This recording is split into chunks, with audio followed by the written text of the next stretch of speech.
هنعمل بقى النهارده فراخ مشوية في الفرن بدون شواية، بتطلع معاكي بالشكل الجميل اللي انتوا شايفينه ده. وكمان هنعمل النهارده محشي كرنب من اوله لاخره.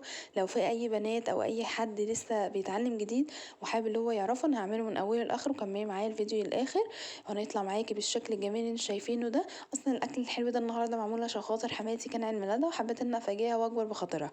معايا بقى كده الخلاط، هحط فيه بصلايه كبيره وحطي كمان واحدتين من الطماطم متوسطين، واحط كمان حته كده من الفلفل الاحمر بتديه طعم حلو قوي، واحط كمان معلقه صغيره كده من الملح، نص معلقه من الكزبره، نص معلقه من الفلفل الاسمر، نص معلقه من التوابل المشكله، نص معلقه من الثوم بودره بصل بودره، ونص معلقه كمان من الجوز الكوبيبه الصيني، وهرشه كده من جوز الطيب. لو في اي توابل تحبي تشيليها شيليها. احط كمان حته كده من قرن الفلفل الاخضر، ومعلقه كبيره من الخل، وربع كوبايه من الميه. هنضرب بقى كل ده كده في الخلاط مع بعضه، او لو انت عندك كبه تقدري تضربيه في الكبه برضك. وهنحطه بقى في الصينيه زي ما انتم شايفين. معايا بقى كده الفراخ مسكتها، غسلتها ومنضفاها كويس جدا وصفتها من اي ميه، وبدات ان أنا اخدها كده اغرزها كويس جدا بالسكينه، واعملي فيها فتحات كتير عشان التتبيل يخش فيها كده ويغلغل فيها. عايزه بقى الفراخ بتاعتك تبقى طعمها حلو قوي، سيبيها في التتبيل كتير، يعني لمده ساعتين ثلاثه، او لو انت عندك وقت سيبيها طبعا قبلها بليله. هنسيبها بقى على جنب ونروح بقى نعمل الايه التقليه بتاعه المحشي. ومعايا كده الحله حطيت فيها شويه كده من الزيت، وحطيت فيها كمان 3 بصلات كبار مقطعاهم مكعبات زي ما انتم شايفين. المكعبات بتاعتي مش كبيره قوي ومش صغيره، بتديها طعم حلو قوي. تقدري تعمليها بردك في الكبه لو انت حابه. ومعايا بردك بقى نسيبها بقى لحد ما تاخد لون ذهبي كده خفيف. معايا بقى كده لتر ونص من الطماطم، وحطيت كمان فيه قرن من الفلفل الاحمر، بيدي طعم حلو قوي وبيديها بردك لون حلو قوي. نبدا بقى ان احنا نحييها. حطيت 4 معالق كده كبار، 4 معالق اسفل صغيرين من الملح، ونص ومعلقه كده صغيره من الفلفل الاسمر، ونص معلقه من البابريكا بتديها بردك لون حلو قوي، ونص معلقه من الشطه لو انت تحبي، ومعلقه صغيره من السكر. انا اي طماطم بحط لها سكر. نروح بقى نسيبها بقى تتسبك، ونروح بقى نعمل ايه الكرنب بتاعنا. نبدا ان احنا نمسك كده من فوق، ونبدا ان احنا نقوره عشان يطلع معاكي اللي هو الجزء ده بيبقى فيه عروش ملوش اي لازمه. بعد ما تاخديها كده زي ما انتم شايفين، حبيت ان اوريها لكم، بقول لكم يعني اللي هي الورق بتاعها سليم من تحت. لما تنقي كرنب بتنقيه كده. معايا بقى كده الحله، حطيت فيها ميه، وحطيت كمان نص معلقه من الكمون، معلقه صغيره من السكر.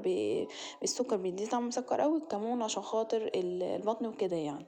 بدات ان انا احط بقى، خدت بس كام واحده من الكرنبه، بدات ان انا فرغت كده بحوالي 3 ورقات عشان خاطر اللي هي تصغر شويه، عشان اقدر ان انا احطها في الحله. الحله بتاعتي ما كانتش كبيره قوي زي ما انتم متخيلين. المهم يعني بدات ان اخدها على وشها كده من ناحيه العروش دي اكتر، اكتر شويه يعني بياخدوا وقت. سبتها بالظبط لمدة دقيقتين، وبعد كده قلبتها على الناحية التانية زي ما انتم شايفين. الموضوع سهل جدا، بس لو انت اول مرة وحابة ان انت خايفة ان انت تعمليها، ابدأي افتحي كده الورق بتاعها واعمليها زي ما انت شفتيها.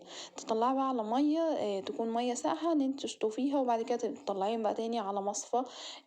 تصفي بقى المية بتاعتها، وتحتيها طبعا طبق. هاخد بقى لوحدها كده من الورقة، وابدأ ان انا اقطعها على قد ما تقدري يكون متساوي معاكي عشان يبقى الورق شكله حلو بعد ما يتلف. هبدأ برضك ان اخد الورقة كده، باخدها على ايديا، بعملها باربع صوابع على حسب ما انتي برضك تحبي انتي عايزه تقطعي ايه، تعملي حجم الصوابع قد ايه. هخليهم كلهم يكونوا متساويين على الاربع صوابع، انا بقيسهم على صوابعي. فتقدري برضك تقطعي البلانشة لو انتي مش حابه موضوع الصوابع ده. نركنهم بقى على جنب ونروح نكمل باقي التسبيكه بتاعتنا. ما حطيت كده بقى نص معلقه كده من الكمون، وحط الكمون اخر حاجه عشان بيمرر الخلطه معاكي لو غليت في البدايه يعني. هبدا ان انزل بكيلو من الرز مسكته غسلته، هبدا بقى انزل فيه كده.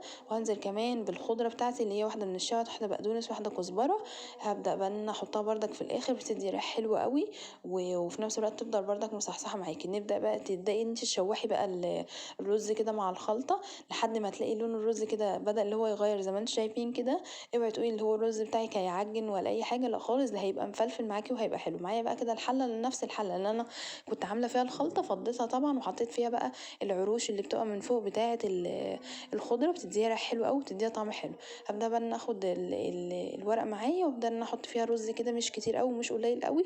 هبدا ان انا الف وابرمه زي ما انتم شايفين كويس جدا. تبرميه عشان خاطر ما يفكش معاكي، وما تخليش فيه اي رز خالص من بره. حطيته بقى في الحله ورصيت زي ما انتم شايفين كده. ومعايا بقى كده الشوربه تكون سخنه جدا، واهم حاجه الشوربه تكون طعمها حلو عشان يطلع معاكي المحشي حلو. حطيت فيها رشه كده من الشطه وشويه كده من الملح، وخليتهم يغلوا كويس جدا، وحطيتهم كده على الكرنب زي ما انتم شايفين. اول ما يبدا يتشرب هروح موطيه عليه.